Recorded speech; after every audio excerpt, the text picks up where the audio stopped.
देखिए, भारतीय जनता पार्टी ने कोई ऐसा बयानबाजी नहीं करी है। अगर आप देखेंगे, हमारे सभी नेताओं ने सिर्फ ये कहा है कि भारतीय जनता के पार्टी के जो कार्यकर्ता है वो चुनावों के लिए तैयार रहे। और भारतीय जनता पार्टी पंचायती राज चुनाव हो, चाहे आपके किसी संस्थान के चुनाव हो या प्रदेश के चुनाव हो, उनके लिए तैयार रहने का आह्वान लगातार जो है वो कार्यकर्ताओं से करते रहते हैं।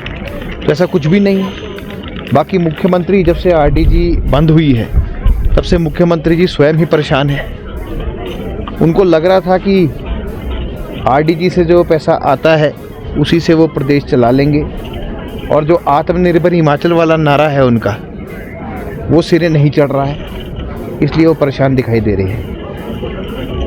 बाकी जिस प्रकार से आपने देखा था कि मुख्यमंत्री द्वारा जो है प्रेजेंटेशन जो है वो वित्त विभाग और साथ में सरकार द्वारा दी गई थी, उसमें केवल मात्र जो है वो खर्चों की कटौती और आमदनी को बढ़ाने का रोना रोया गया था।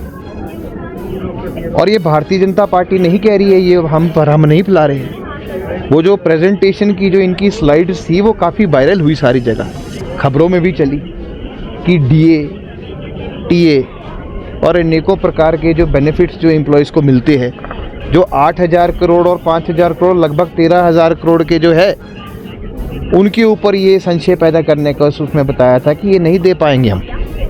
तब जो है वो चीज़ें बाहर निकली।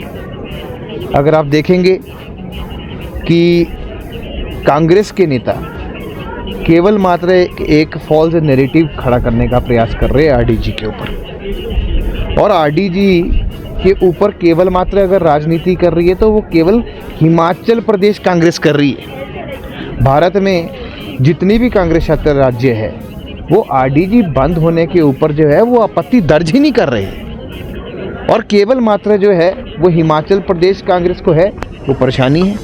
अगर आप दूसरे प्रदेशों की बात भी करें, 2-3 राज्य तो ऐसे हैं जिन्होंने फाइनेंस कमीशन को बोला था कि हमारे राज्यों में भी आरडीजी बंद हो और उनके राज्यों में भी आरडीजी बंद हो, तो उसके ऊपर तो मुख्यमंत्री मौन रहते हैं, केवल मात्र पहाड़ी राज्यों की बात करते हैं। और हम तो इनसे पूछना चाहेंगे कि आपने राज्य को आत्मनिर्भर हिमाचल बनाने का आपने एक संकल्प लिया था, और वो भी अपने गृह जिला हमीरपुर से, उसका क्या हुआ? बड़ी सारी चिंता का विषय ये खड़ा होके आता है।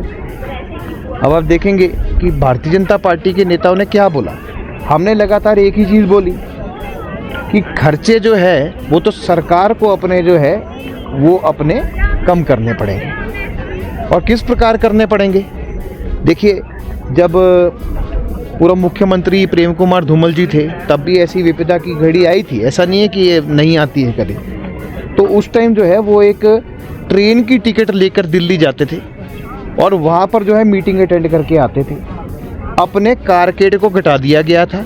वहाँ पर जो है कोई 12-13 गाड़ियों के काफिले नहीं चलते थे, केवल मतलब पायलट व्हीकल और मुख्यमंत्री व्हीकल और एक सिक्योरिटी व्हीकल, 3 का कारकेड चला करता था।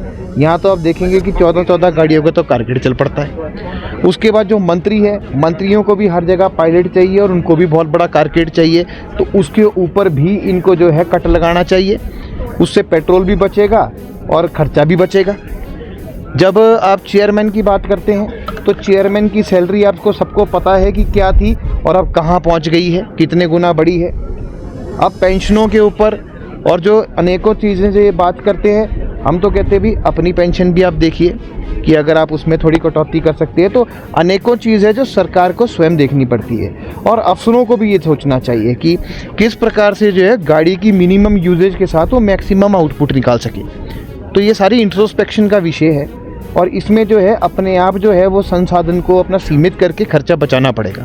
आमदनी के स्रोत आप बढ़ाइए, उसमें भारतीय जनता पार्टी एज विपक्ष आपके साथ है। आप जो है किस प्रकार से बढ़ाएंगे उसमें आप एक नीति का डिसीजन भी लीजिए। तो अनेकों बहुत बड़ी विषय है, और ये विषय अभी का नहीं है, ये पहले से ही चला आ रहा है, और अनेकों फाइनेंशियल कमीशंस जो है 5-5 वर्ष की इन चीज़ों को सजेस्ट भी करते रहे हैं। और एक और मैं आपको चीज़ बताता हूँ, वो फाइनेंशियल कमीशन जो है 16 की रिकमेंडेशंस पे बोले गए हैं। तो सरकार ने अपनी तरफ से जो है कोई एक्सरसाइज नहीं करी उसके अंदर।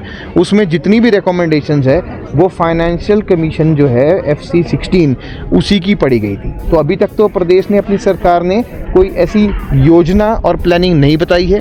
केवल मात्र एक नेगेटिव नैरेटिव बनाने का प्रयास किया जा रहा है और लोगों को भ्रमित करने का प्रयास किया जा रहा है।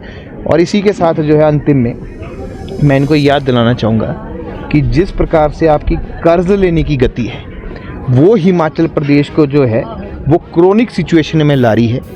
और जो 42% डेफिसिट जो है हिमाचल प्रदेश का हो गया है वो आपके कारण हुआ है। और आपके कारण इसलिए हुआ है क्योंकि आपने ऋण लेने में अपनी सरकारी घोड़ों का उस पर कोई लगाम नहीं लगाया है। तो अगर आप देखेंगे उसके ऊपर आप चिंतन कीजिए। सरकार आप चला रहे हैं और अगर आपको लगता है कि सरकार आपसे नहीं चल रही है तो आप छोड़ दीजिए। भारतीय जनता पार्टी के नेतागण आपसे अच्छी सरकार चला लेंगे। जब हुई थी और आज तक वेतन कितने विधायकों के खाते में क्रेडिट हुआ है वो बढ़ा हुआ, वो भी मुख्यमंत्री स्पष्ट करे। ये केवल मात्र घोषणाओं की सरकार है।